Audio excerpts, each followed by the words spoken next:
When local students head back to class, some will be met with signs notifying them that teachers and staff may be armed. David Winters back from Blanchester, the latest district to allow school personnel to be armed. David, what did you find?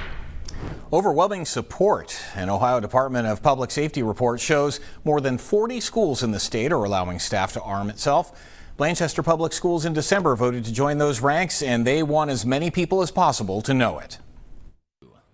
You can't miss the signs. They're posted outside the front doors of all the schools. The Blanchester Board of Education has given certain individuals the authority to carry firearms in Blanchester school zones. These individuals may use whatever force is necessary to protect our students and staff.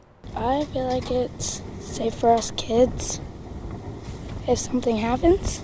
That's okay with Tegan Combs, a fourth grader at Blanchester Intermediate. She and her mom say they are glad some of her teachers might be armed. I think that they've been trained properly and that they know how to handle the situation to keep our kids safe. We sat with John Panetta at the Red Zone Grill. He's on the school board and was part of the unanimous vote to arm school personnel. He sees the policy and the signs as deterrents. Deranged people are looking for the easiest route. Hopefully this would not be the easiest route for them.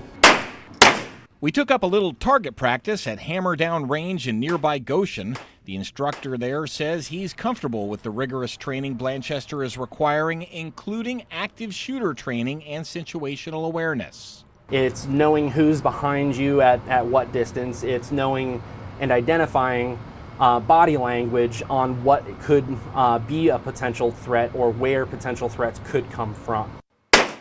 Critics, though, point to instances like what happened last year in Seaside, California, where a math teacher who was also a reserve police officer accidentally discharged his firearm in a classroom, slightly injuring a student as a result of flying debris.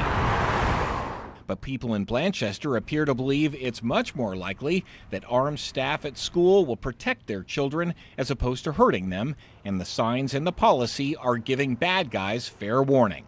Of course, I hope that it would never happen, but hopefully he knows what he's going to walk into. Well, if there are people opposed to school staff with guns in Blanchester, we certainly couldn't find any.